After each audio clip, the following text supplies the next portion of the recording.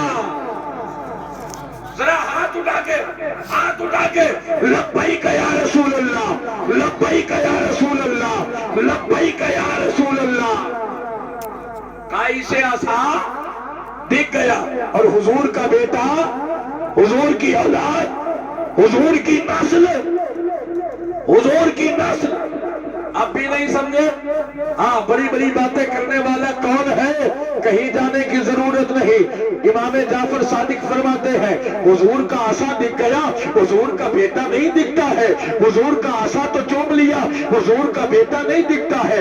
عصا مبارک ہے, اس کو دیکھ لیا, بیٹا نہیں دکھتا ہے. کہا یہ عاشق نہیں, یہ منافق ہے. اے لوگوں, جب تک زندہ رہنا سیدوں سے محبت کرتے رہنا, ان کی جوتیوں کو اپنے سر کا تاج بنائے رکھنا اور ہمیشہ مسلک اعلیٰ حضرت پہ قائم رہنا. کیونکہ آج اگر ان کے قدموں سے کسی نے چھوڑا ہے تو وہ میرا رضا ہے, وہ اعلیٰ حضرت ہے, وہ عظیم البرکت ہے, وہ مجدد دین و ملت ہے. انہی نے تو کہا ہے تیری نسل پاک میں ہے بچہ بچہ نور کا, تو عین نور, تیرا سب گھرانہ نور کا. یعنی اعلیٰ حضرت نے سیدوں کے لیے جو کہنا تھا وہ کہا, اور جب بلگرام و مارینا کے سید بولے تو پھر اعلیٰ حضرت کے لیے اس انداز میں بولے, ڈال دی قلب میں عظمت مصطفیٰ, سیدی اعلیٰ حضرت پہ لاکھوں, سیدی اعلیٰ حضرت پہ, سیدی اعلیٰ حضرت پہ لاکھوں. میں آپ سے رخصت ہوں, یہ ہماری قسمت ہے, ہمارا نصیبہ ہے کہ آقائی مولائی سرکار حسین آج سرکار چاہتے تو کہہ سکتے تھے میں لکھنؤ میں جا رہا ہوں کسی ضرورت سے, آج نہیں آ سکتا, آئے گا, میں نہیں آ سکتا, میرے لیے بہت لمبا سفر ہے. بولو نا, کہہ سکتے تھے, کہہ سکتے تھے, لیکن کیا فرمایا کہ میں لکھنؤ جاؤں گا, اپنی ضرورت جو بھی ہے, میرا جو بھی کام ہے وہ دیکھ لوں گا, اور اس کے بعد چاہے میں 11 بجے پہنچوں چاہے 12 بجے پہنچوں, ابراہیم پور والوں آؤں گا ضرور. ابراہیم پور والوں, ابراہیم پور والوں, یار بڑی بڑی کانفرنس ہے, بڑے بڑے جلسے, بڑی بڑی امیدیں رکھنے والے وہاں نہیں پہنچتے. ہاں, لاکھوں روپے کا پنڈال نہیں پہنچتے, لاکھوں روپے کے خرچے نہیں پہنچتے ہیں, لاکھوں کی بھیڑ نہیں پہنچتے ہیں. لیکن لکھنؤ سے ابراہیم پور میں یہ جان بھی رہے ہیں کہ شامیانہ چھوٹا سا ہوگا, لوگ بھی کم ہوں گے, یہ جان رہے ہیں, نذرانہ بھی حضور کا.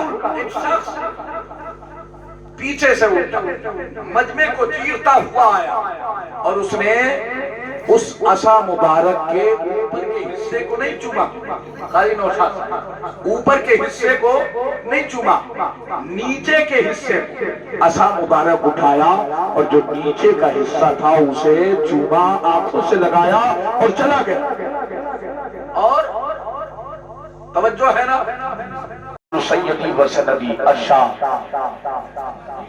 سید حسین میاں صاحب قبلہ صاحب سجادہ خانقاہ واحدیہ زاہدیہ بلگرام شریف کی آمد ہوئی ہے. اللہ سلامت رکھے. آل نبی کے صدقے میں ہماری اس محفل پاک کو اللہ اپنی بارگاہ میں اور اپنے محبوب کی بارگاہ میں قبول فرمائے, قبول فرمائے. ذرا سارے لوگ بیٹھ جائیں, سارے لوگ ادب کے ساتھ بیٹھ جائیں, بیٹھ کر کے آقائی مولائی سرکار حسین ملت کے چہرے پاک کا دیدار کر. نہیں, یہ منافق ہے. توجہ ہے نا, یہ یاد رہے گا, میری پوری تقریر بھول جائیے گا, لیکن یہ آخر کے 2-4 جملے نہ بھولیے گا. امام جعفر صادق نے کیا فرمایا, لوگوں یہ کون ہے, کہا حضور یہ عاشق ہے. فرمایا یہ عاشق نہیں, یہ منافق ہے. یہ عاشق نہیں, یہ منافق اللہ کا ہوتا ہے. ذرا بولو نا, رسول کا ہوتا ہے, کسی کا ہوتا ہے, وہ تو خود اپنے آپ کو دھوکہ دے رہا، ظاہر میں کچھ باطن میں ہاں، تمہارے سامنے کچھ، تمہارے پیٹھ پیچھے۔ فرمایا یہ عاشق